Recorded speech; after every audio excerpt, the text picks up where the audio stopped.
जो दर्ज कराई गई है धमकाने की, कब का ये पूरा मामला है? असद कालिया के बारे में अभी क्या जानकारी है, कहां पर है वो कुछ स्पष्ट हो पाया है?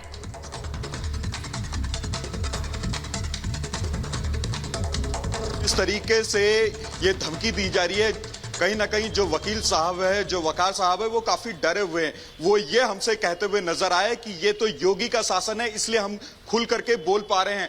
हालांकि हमारे साथ वकार साहब खुद मौजूद है, जिन्होंने उस पूरी घटना की पूरी बातें एक एक करके हमें बताई। हम वकार साहब से फिर पूछना चाहते हैं, वकार साहब कल आपके साथ क्या हुआ था?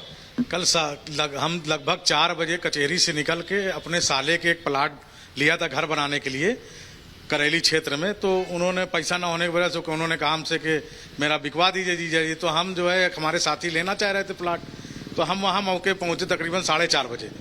तो जैसे ही हम पहुँचते हैं तो वहाँ का भूमाफिया है, वो असद कालिया का पार्टनर है, वहाँ पर बीरमपुर एरिया में बहुत ज़मीन बनाया, अरबों रुपए की ज़मीन का बनाया है। और वो फौरन वहाँ पहुँच गया मेरे साथ, 4 लोग और थे उसके साथ।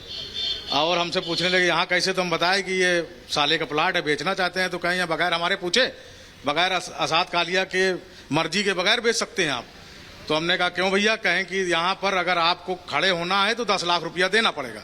अरे हमने कहा हम वकील है मेरा भाई, और तब तक में रिवाल्वर उसने जो है, हम ड्रेस में थे बाकायदा बल्कि, तो उसने मेरे कंठपट्टी पर रिवाल्वर लगा दिया। उसके 4 लोगों के साथ फिर जो है हमको धमकी दिया कि आपको 10 लाख रुपया देना पड़ेगा।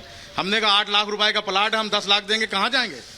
हमारे हाथ पैर कांपने लगे। उसके बाद उसने जो है मोबाइल से उसने असद कालिया से बात कराया और उसने कहा कि एक वकील, तुम सीधी साधा वकालत करो। अरे हम कहा हम तो कर ही रहे हैं, हम सिविल के वकील हैं।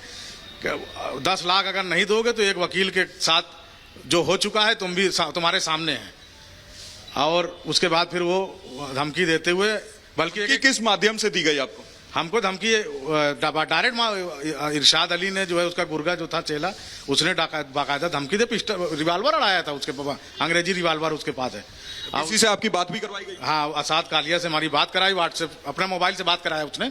उसके बाद फिर हमको एक चाटा इधर ही मार के फिर भाग गया, निकल गया, मतलब धमकी देते हुए। तो फिर हमने 112 नंबर डायल किया, फिर पुलिस आई, तहरीर दिया हमने, प्रशासन ने, पुलिस वालों ने, करेली थाने के इंस्पेक्टर साहब वगैरह ने मदद की और बाकायदा गए, पकड़े, उन्हें छापा उपा मारा तमाम। तो कार्रवाई कर रहे हैं। ये तो हिम्मत है, हम कल मोबाइल बंद कर दिया था डर के मारे। थोड़ा भाई देखिए, चाहे लाख वकील हों लेकिन जान तो डरती है ना। अब इतने बड़े लोग हैं, वो लोग, उनसे उसी वजह से फिर आज हमने सुबह खोला कोर्ट जाने के वक्त, तो आपका फ़ोन आया तो हमने कहा ये अपनी बात रख दें, सच जो सच बात है। तो कितने की संख्या में ये लोग पहुंचे थे और समय, अगर समय आप बता पाए? 4 बजे का तकरीबन ये वाकया है, 1-2 मिनट का फर्क हो सकता है, भाई इतना तो एग्जैक्ट नहीं है। हम सीधा कोर्ट से वहीं पहुंचे थे। 5 लोग थे, ये इरशाद अली और पुल्लू, और 4 लोग और थे अज्ञात। हम पहचानते नहीं, इरशाद को तो पहचानते थे, इस वजह से हम जान गए। तो वो बताने लगा वहाँ पे बहुत ज़मीन इन्होंने कब्जा करी, सरकारी ज़मीन कब्जा किया है, पूरा इन्होंने पाट डाला है, नदी पाट डाली है, ससुर खदेरी नदी को पाट डाला इन्होंने, पाट के वहाँ पे अरबों रुपए कारोबार कर रहे हैं। और आप यकीन करिए, इनके यहाँ अगर छापा मार जाए तो नकदी मिलेगी, कम से कम अरबों करोड़ों रुपए की नकदी मिलेगी। आपने लिखित शिकायत कब दी? लिखित शिकायत हमने उसी टाइम दिया, लिख के दिया। हाथ पैर कहाँ पर रहा था तो किसी तरह लिखा के 1 घंटे के अंदर हमने वहीं करेली थाने में पकड़ा दिया, बल्कि इंस्पेक्टर साहब नहीं थे, दे दिया थाने। फिर वो आए तो अपना कार्रवाई किया, हमको बताया उन्होंने रात में भी। पहले भी इस तरह की धमकी आपको मिली थी? 2020 में एक बार हमारे साथ इन्होंने ये हरकत की थी।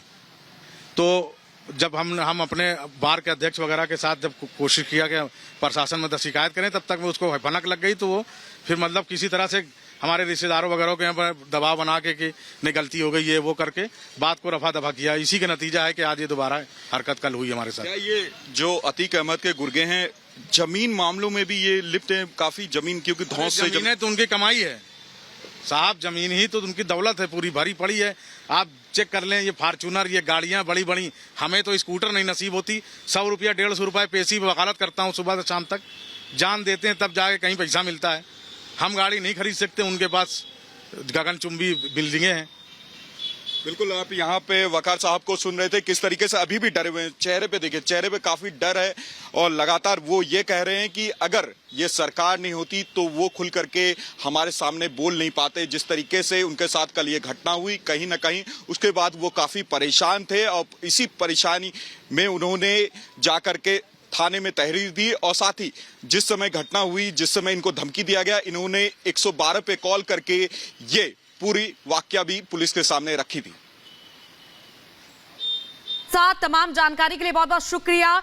तो ये देखा जा रहा है कि किस तरह से अतीक का गुर्गा सक्रिय था और लगातार जमीन के लिए धमका रहा था।